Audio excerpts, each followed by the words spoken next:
Nobody. Literally nobody. Not a single soul asking. Honda guys.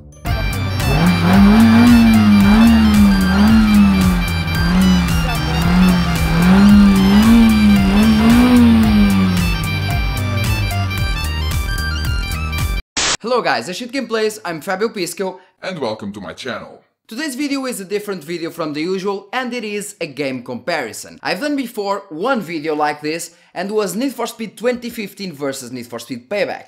So this time we have Need for Speed 2015 versus Need for Speed Payback versus Need for Speed Heat. I'll talk about several topics, for example, how hard you have to hit a car door in order to be punched in the face. No, that's not it. No, seriously, I'll be talking about, for example, the story mode, the handling, the graphics, the sound, the engine sound or the exhaust sounds. Many topics. I think they are 11 topics. And well, without any further delays, don't forget, hit like, subscribe and share this video if you enjoy it. And let's now go to the part you really want to see. Let's go to the game.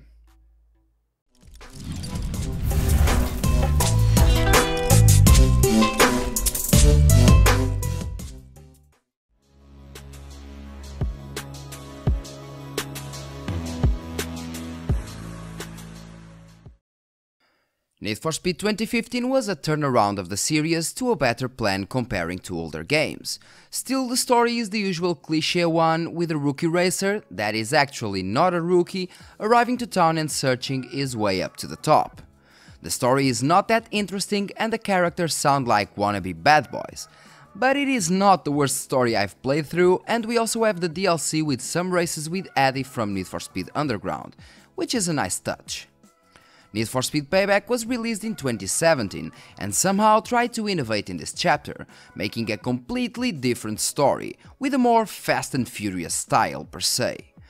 This time you have to play with 3 characters, each one of them specialized in 1 or 2 types of races, and you have to fight against a criminal organization that controls all city's nightlife, called the House. There were many things I didn't like about this game, but the story was actually not that bad. The characters sometimes lack some voice syncing, and it is hard to believe that the criminal organization wouldn't be using guns to put you down. But I must take my hat off to the studio for trying something different that I still think is better than Need for Speed 2015. Need for Speed Heat was released in November 2019 and brought us more of the same, but different. It is once again the cliché thing about a newcomer wanting to be the big guy in the city, fighting the cops and blah blah blah, but this time they get involved in some really shady things and discover an undergoing operation done by the cops. And well, I can't say more or I would spoil it. The characters are not that bad and actually they have some charisma. Still, they could be way better if the story wasn't so short. Overall, of these 3, in my opinion, the winner is Need for Speed Heat. Although the story is short, it is still the one that feels more realistic per se, and the cops make sure of that.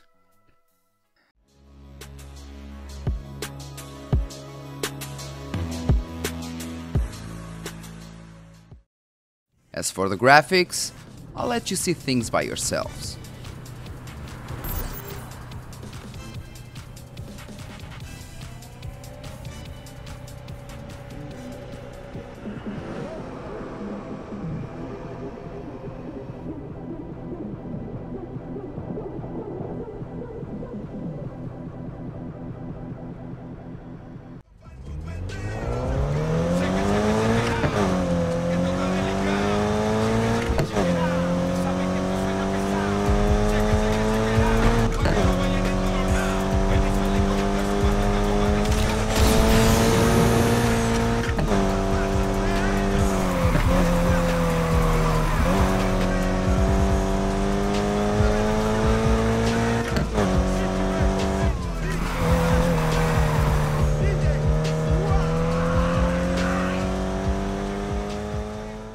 As you've seen, Need for Speed 2015 has awesome graphics, right?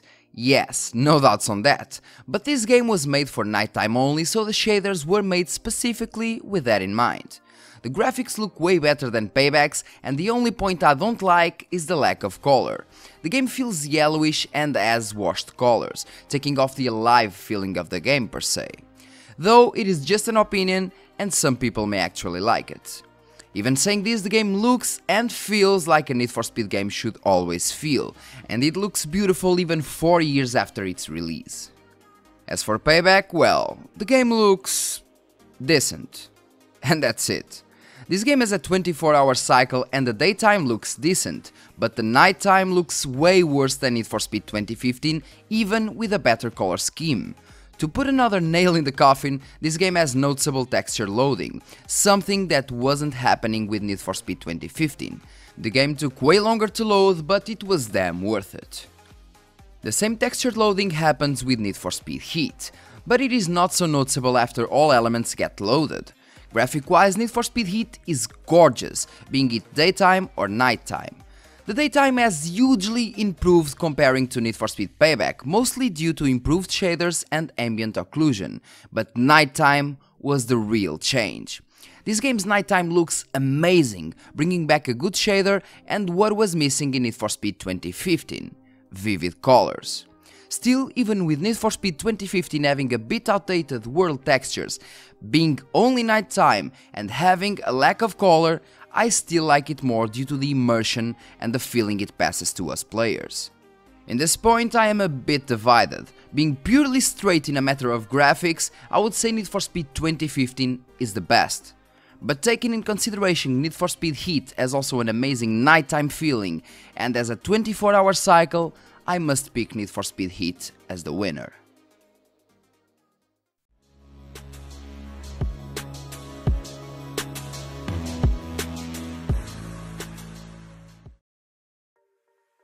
As far as customization goes, Need for Speed 2015 was a comeback of high-tier customization in the Need for Speed series. This, since we haven't had that level of customization for more than a decade. More precisely with Need for Speed Undercover, 11 years ago. And well, with this game we're brought back to the origins with tons of visual and performance upgrade for several cars. The performance upgrade parts were pretty well made, and the visual parts were awesome, for example with body kits and the ability to choose the track width, although in some car models the visual upgrades were still pretty limited. Need for Speed Payback solved that issue by bringing a lot more visual upgrades, such as spoilers, grids, and even air suspensions and neons, but failed miserably in other aspects. Those aspects are, for example, removing the ability to select the track width, but that isn't even the tip of the iceberg. The biggest fail in this game was the performance cards. Electronic Arts somehow went nuts and tried to see what people would say about that. And yeah, they were completely trashed. Basically, you have a system where your performance upgrades are based on cards and their levels. This, instead of having to turn the clutch, for example, the exhaust, the ECU and other things. Instead, you have the cards from level 1 to 18 and you have to play roulette in order to see what luck will you get. 2 words for that: lame trash. Gladly, Electronic Arts got so trashed by the players that they finally fixed things, and while not bringing back the track width, they brought back the usual performance upgrades, but improved. Now you have the performance parts explaining you what part does what for the car, and you have the ability to change the full engine for a more powerful one of your taste. That same engine will out of the box tell you its current horsepower and its potential one. But it doesn't stop here. In terms of visuals, they added even more cars and visual upgrades than the games before, while also bringing new paint types for your cars, new decals, vinyls, neons, horns, and even the ability to change the sound of our exhaust. To a further extent, we can even customize our character to make it of our taste. This time we have a clear winner: Need for Speed Heat.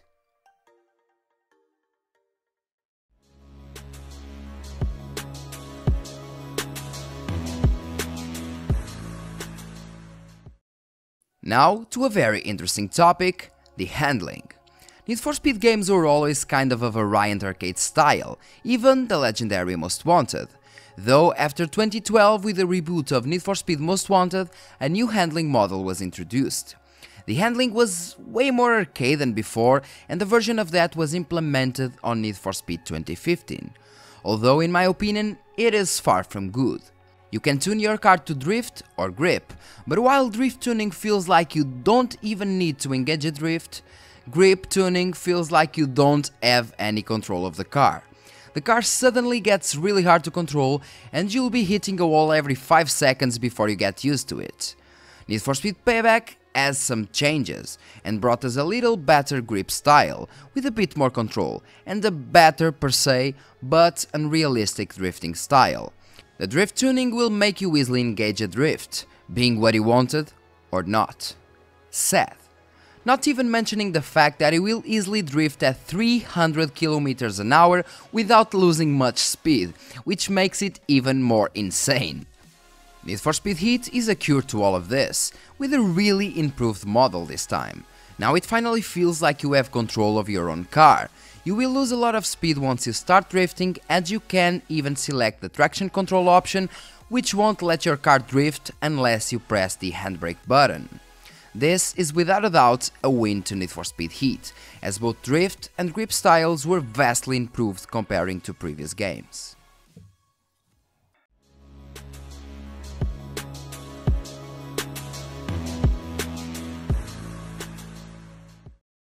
In terms of engine sounds, it is always a need to hear them. I'll be using the Acura RSX with stock engine. Let's hear.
Well, I've searched on the internet several stock exhaust sounds for the Acura RSX cars, and I think that both Need for Speed 2015 and Need for Speed Heat did a good job, with Payback once again lagging behind. As you've heard, the sound tends to be a lot stuffier in Need for Speed 2015, while on Need for Speed Payback it is the opposite since it lacks depth.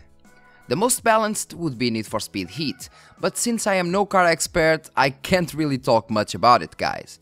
So, leave your opinion in the comment section if you can.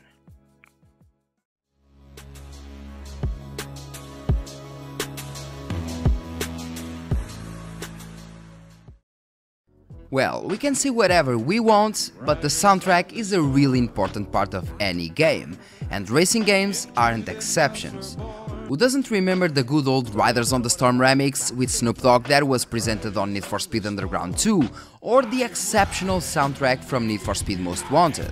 While this may be all a matter of taste, let's hear a bit of the soundtrack from the 3 games.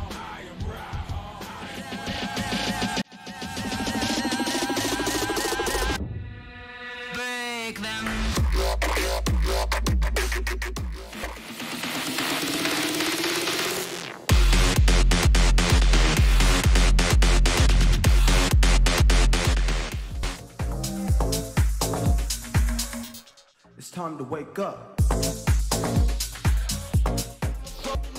So don't be coming round Vince on that better ram shit, on the 911 shit. Need a Mrs. Brown as Missy. You can reach me on my phone.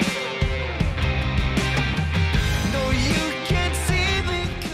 Which part, them and them, witchcraft, them and the warrior. I spend a kosher. I've been that nigga since kickers and loafers and bits where kids don't give a shit about olders, where man don't care about fathers. Man just care about figures. Don't care about. Here I go.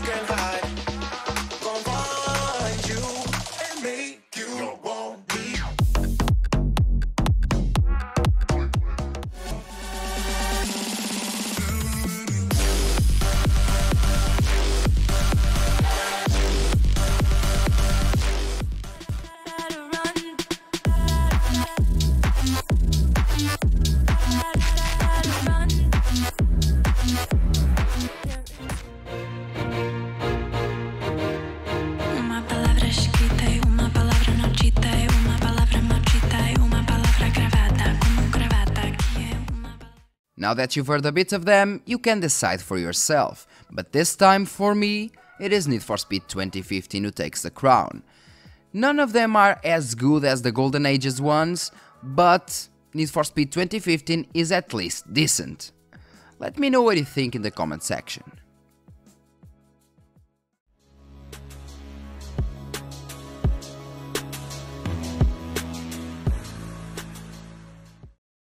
Need for Speed 2015 brought us back some kinds of races that weren't presented in the previous games. There are a lot of variations, being the main types circuit, drift, time attack, drag and sprint. Need for Speed Payback maintained the main types while adding more variations like Escape Point, which is kind of a time trial but with cops, the Courier, where you have to find the hidden crate and reach the escape point before the time runs out and without being busted, and you have a new thing that wasn't presented on Need for Speed 2015, the off-road. Need for Speed Payback introduced the off-road races in the series, and you can now drive through sand, dirt and grass, which is pretty fun, at least to me. Need for Speed Heat, while maintaining the events presented on Need for Speed Payback, got a completely redefined style with a divided mode. In this game you have different types of races depending if it is day or night. Daytime is where the legal races are, there will be no cops behind you and it is where you'll win most of your money. Nighttime is about everything that's illegal, will serve you to win reputation and heat, with the high heat races that are unlocked above heat level 3 also giving you money and some performance parts. From my own experience, in terms of types of races, Need for Speed Heat is without a doubt the winner, since it has more types of races and redesigned styles with different night and day races and story events.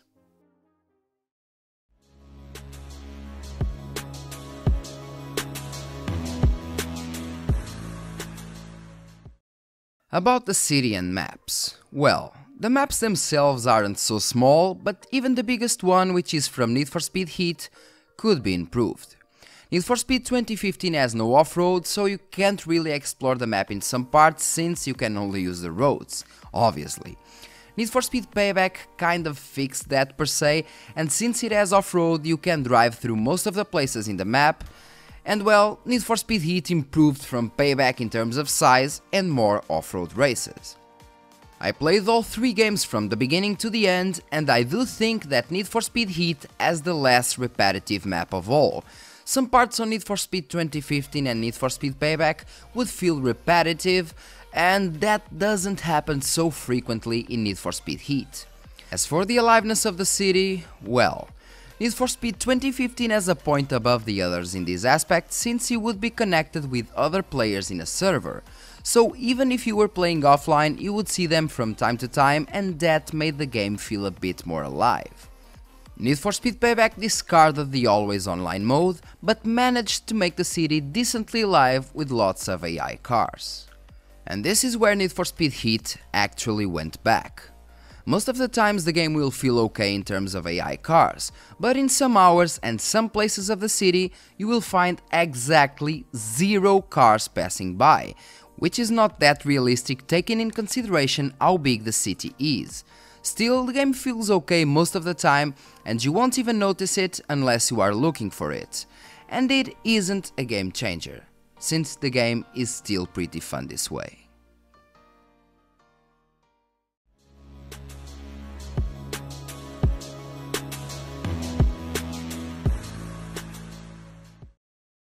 Now something really interesting, the cops. This was something that was not good since the older games like Need for Speed Most Wanted and Need for Speed Carbon. Need for Speed 2015 cops aren't anything special at all and the chases are not that good, and while free roaming, it is really hard to start a police chase even when you are speeding around the town and causing damage to public property. Things got a bit improved and a bit funnier with Need for Speed Payback, but only for story mode. Story mode AI is definitely more aggressive and funnier to play against, but once you turn to free roam, you will find once again the cops are almost inexistent, and even if by any chance they come across you, it is super easy to evade them once you have a decent car. But well, Gladly, Need for Speed Heat raised the bar. While in daytime the cops will appear sometimes over the city but won't start chasing you until you do damage to property, pass by them at really high speeds, or even mess with them by using the horn in an annoying way. At nighttime the cops will act exactly the same if you have no heat. Once you have heat, they will appear more and more as your heat rises. The cops are also way more aggressive at higher heat levels than they were on previous games, which makes the cop chases way funnier than they were before. It also has a pretty interesting detail where if you pass by them at over a certain speed, they will turn on the sirens, but the chase won't even start since they know they can't catch you. Pretty cool if you ask me. So once again, another massive win to Need for Speed Heat.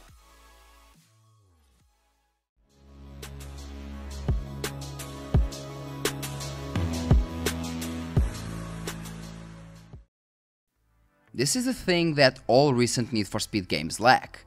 I know this is a more arcadey game per se, but a better destruction level would make these games look way more realistic and funny.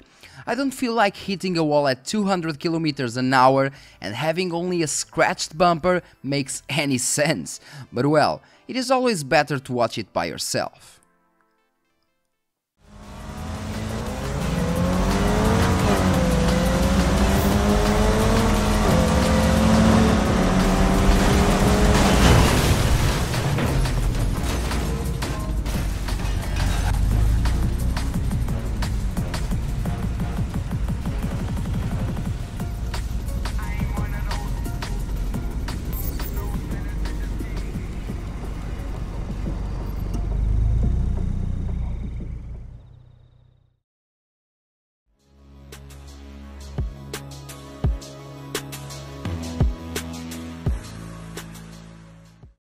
First of all, I want you all to know I am not much of an online games type of guy. I was at a certain point, but I find it to be extremely toxic, even to my everyday life. This is all to say I haven't tested extensively this mode in any of the 3 games. What I can say is that Need for Speed 2015 had an always online mode where you were with other players in a session even if you were playing offline races. That was changed in Need for Speed Payback, which had a separated mode for online. That same separated mode lacked free roam and had tons of microtransactions. Gladly they added free roam later and were obligated to remove most, if not all, microtransactions due to a court's order. Need for Speed Heat also has a free roam mode, and it seems that the online mode is pretty fun. But the rest you gotta find for yourselves. And well guys, that was today's video. Hope you really enjoyed it. Don't forget, hit like, subscribe and share it. Also leave a comment in the comment section and tell me what you think about this video. Thanks a lot for watching and see you in the next one.